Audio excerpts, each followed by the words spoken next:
오늘 하나님의 말씀 창세기 26장 34절입니다. 에서가 40세에 해족속 부에리의 딸 유딕과 해족속 멜론의 딸 미스밧을 아내로 취하였더니. 오늘 설교 제목은 하나님 백성들의 분열입니다. 아비멜렉이 그 친구 아후삿과 군대장관 비골로 더불어 그랄에서부터 이삭에게로 온지라. 26절에 있는 말씀인데요. 여러분, 내가 남에게 베풀기 위해서 간다면 발걸음은 가볍습니다. 그러나 남에게 도움을 요청하러 가는 발걸음은 천근 만근입니다. 여기 한 나라의 왕인 블레셋 왕 아비멜렉이 궁정을 떠나 이삭에게로 갔습니다. 왕이 간다는 것은 두 가지의 이유가 있습니다. 첫째는 정보를 위해서 가고, 두 번째는 복종을 위해서 갑니다. 그러나 이번 아비멜렉 왕의 길은 정말 가고 싶지 않은 길입니다. 자존심을 꺾고 밑으로 서는 죄악을 맺으러 가는 길입니다. 29절에 보면 너는 우리를 해하지 말라. 이삭이 오라고 한 것도 아닙니다. 왕이 자기 발로 행차하여 이삭에게로 갔습니다. 이러한 상황을 본다면 블레셋 왕이 이삭의 파워에 얼마나 간담이 서늘하였는지를 알 수가 있습니다. 오죽했으면 이렇게 자기 발로 왔겠습니까? 블레셋 왕 아비멜렉은 이삭에게 임하는 여호와의 임재와 또 그의 힘을 정확히 파악하고 있습니다. 28절에 그들이 가로되 여호와께서 너와 함께 계심을 우리가 분명히 보았다. 어쩌면요, 그들은 이삭이 무서운 것이 아니라 이삭을 축복해 주고 있는 여호와 하나님이 무서웠던 것입니다. 그렇습니다. 우리도 이삭과 동일한 행동을 취해야 합니다. 많은 세상 사람들이 나를 두려워하면 안 됩니다. 나와 함께 하시는 여호와를 인지해야만 됩니다. 모든 영광을 하나님께로 돌아가게 해야만 합니다. 우리는 하나님에 의해 존귀케 되고 영광을 얻었음에도 불구하고 그 영광을 하나님께 돌리지 아니하고 가로채어 내 것으로 만드는 어리석은 일을 절대 하지 말아야 되겠습니다. 왕하 20장 11절 12절 선지자 이사야가 여호와께 간구하며 아하스의 이름표 위에 나아갔던 해 그림자로 10도를 물러나게 하셨더라. 그때 발라단의 아들 바벨론 왕 무로닥 발라단이 히스기야가 병들었다 함을 듣고 편지와 예물을 저에게 보낸지라. 그 당시 대제국 바벨론의 정치, 경제, 사회를 지탱하는 주춧돌은 하늘의 별을 연구하는 천문학이었습니다.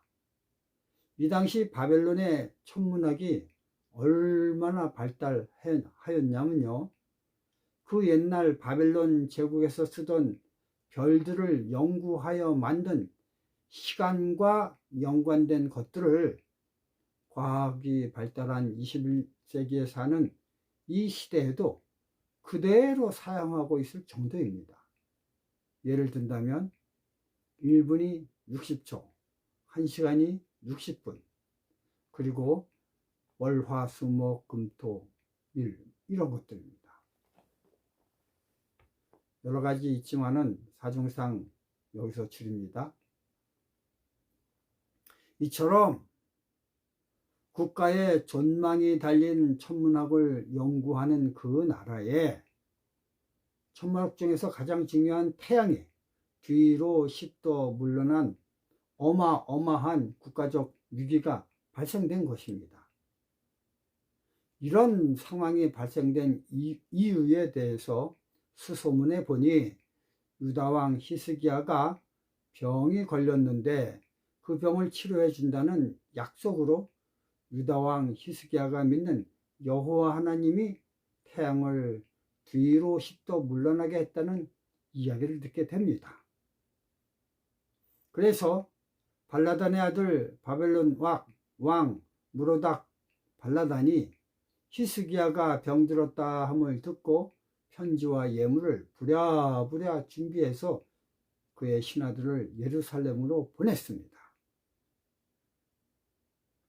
태양을 10도 뒤로 물러나게 한 여호와 하나님에 대해서 자세히 그리고 하나도 빠지지 않고 다 알아오라는 왕의 명령을 받고 바벨론의 신하들은 유다로 떠났습니다. 여러분, 사실 유다 나라는 그렇게 크지 않습니다. 강원도 땅덩어리만 한 작은 나라입니다. 그에 비해 이 바벨론은 어마어마하게 큰 제국입니다. 그럼에도 불구하고 낮은 자세를 취하며 유다왕 히스기야의 발 아래 조아리며 선물과 예물을 드렸습니다. 이건 여호와 하나님을 증거할 최대의 찬스였습니다. 하나님이 다 준비해 주셨기 때문에 이제 숟가락만 떠서 넣어주면 되는 상황이었습니다. 그러나 이때 히스기야 왕의 마음에 하나님 대신 자기를 높이려는 교만이 싹트게 됩니다.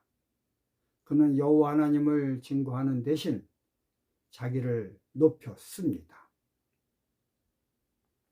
이것은 마치 이사야 14장 13절에 내가 내 마음에 이르기를 내가 하늘에 올라 하나님의 뭇별 위에 나의 보좌를 높이리라고 한 사단의 정신이었던 것입니다. 열왕기하 20장 13절 히스기야가 사자의 말을 듣고 자기 보물고의 금, 은과 향품과 보배로운 기름과 그 군기고와 내탕고의 모든 것을 다 사자에게 보였는데 무릇 왕궁과 그 나라 안에 있는 것을 저에게 보이지 아니한 것이 없으리라. 결국 나중엔 유다 왕국은 그 금은보화를 탐내는 바벨론 왕 느부갓네살에 의해 국가가 망하고 국민들은 포로로 잡혀갑니다. 히스기야의 하나의 실수가 민족 전체에 이렇게 큰 고통을 주는 것입니다. 이삭도 마찬가지였습니다. 이삭 자신의 능력이 출중해서 블레셋 왕 아비멜렉이 머리를 조아리고 이삭에게 와서 부탁하는 것이 절대 아닙니다. 창세기 26장 12, 14절 이삭이 그 땅에서 농사하여 그 해에 100배나 얻었고 여호와께서 복을 주심으로 그 사람이 창대하고 왕성하여 마침내 거부가 되어 양과 소가 떼를 이루고 노백의 십이 많아졌더라. 이게 이삭이 있는 재산을 잘 경영하여 가지고 있는 재산이 엄청나게 많아진 것이 아닙니다. 이삭은 손끝 하나 까딱하지 않았고 모든 것은 다 하나님이 축복해 주셔서 거부가 된 것입니다. 블레셋 왕 아비멜렉이 얼굴이 노랗게 되어 죄악을 맺고자 무릎 꿇은 것은 이삭이라는 인간 자체의 능력 때문이 아니었습니다. 그의 눈에는 이삭 뒤에 백그라운드로 서 있으신 여호와 하나님을 배웠기 때문인 것입니다. 그러므로 이삭의 온 가정은 똘똘 뭉쳐 그들의 힘을 다해 여호와 하나님을 섬기는 일에 전력을 다했어야 했습니다. 그런데 이삭의 가정에 금이 가기 시작했습니다. 블레셋 왕 아비멜렉이 볼 때 이삭을 뒤이을 나중에 가장 힘있는 장자 에서가 자기 나라 여자와 결혼을 하는 것을 보게 됩니다. 여러분, 이것이 오늘 주제입니다. 에서가 40세에 해족속 부에리의 딸 유딧과 해족속 엘론의 딸 미스밧을 아내로 취하였더니. 여러분, 고구려의 멸망은 백성들 때문이 아니었습니다. 최고 막리지 영계 소문의 아들들이 권력 싸움이 고구려를 멸망하게 만들었습니다.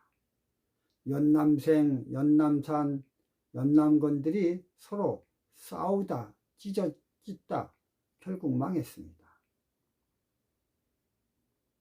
여러분, 이삭도 마찬가지입니다. 이삭의 장남 에서가 블레셋 여자와 결혼함으로 여호와 하나님의 이름이 땅에 떨어지고 여호와 하나님의 명예가 금이 갔습니다. 모든 멸망의 원인은 먼 데 있는 것이 아니라 가장 가까이 있는 것입니다. 에서가 사단의 백성인 적군의 여자들과 결혼함으로 창세기 26장 35절 그들이 이삭과 리브가의 마음에 근심이 되었더라. 에서의 역사는 반복됩니다. 하나님의 남은 무리들도 동일한 역사를 만들고 있습니다. 오로지 하나님의 손길에만 의지한다면 이삭이 흉년 들어 위태로울 때,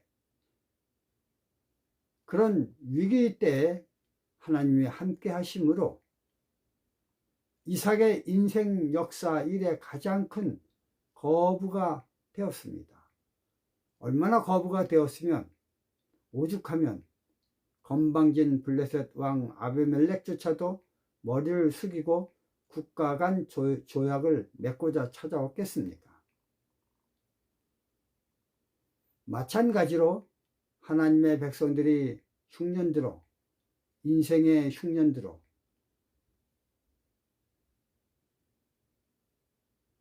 인생이 위태로울 때 오히려 하나님은 인간의 위기를 찬스 삼아 자신의 이름을 드높이는 능력을 발휘하고 계십니다. 이때 하나님은 이 세상 사람들이 이름조차 할 수 없을 정도로 당신의 백성들에게 복을 넘치게 합니다. 주여 하나님, 자신이 살아계심을 온 천하에 드러나게 역사하여 주시옵소서. 그러나 하나님을 높이지 않고 이때 자신을 높이거나 자신에게 영광을 돌리면 그 사람은 충이 먹어 죽습니다. 이런 사람은 메네 되게 우바르신 달아보니 부족하다 하였습니다. 창세기 25장 28절 이삭은 에서의 사냥한 고기를 좋아하므로 그를 사랑하였지만 그러나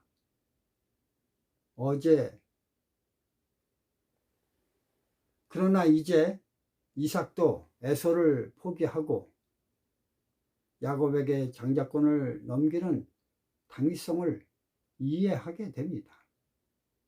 창세기 28장 1절 이삭이 야곱을 불러 그에게 축복하고 또 부탁하여 가로되 너는 가나안 사람의 딸들 중에서 아내를 취하지 말라.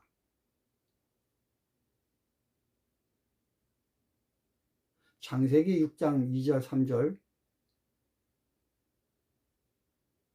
하나님의 아들들이 사람의 딸들의 아름다움을 보고 자기들의 좋아하는 모든 자로 아내를 삼은지라.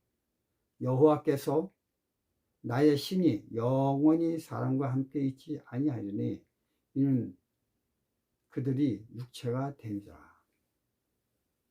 여러분, 여러분, 홍수는 하나님의 아들들이 이 세상 사람들의 딸들과 결혼함으로 발생됩니다. 홍수가 그렇게 발생됩니다. 이 사건은 꼭 결론만을 이야기한 것이 아닙니다. 하나님의 남은 자손들이 하나님의 계명을 지키고 이방인들과 마음이 맞지 않는 것을 뜻합니다. 이방인들과 멍에를 같이 매지 말라고까지 하셨습니다. 정말 우리는 이방인을 대할 때, 또 사업을 할 때, 관계를 맺을 때 상당히 조심스러움이 필요합니다. 감사합니다.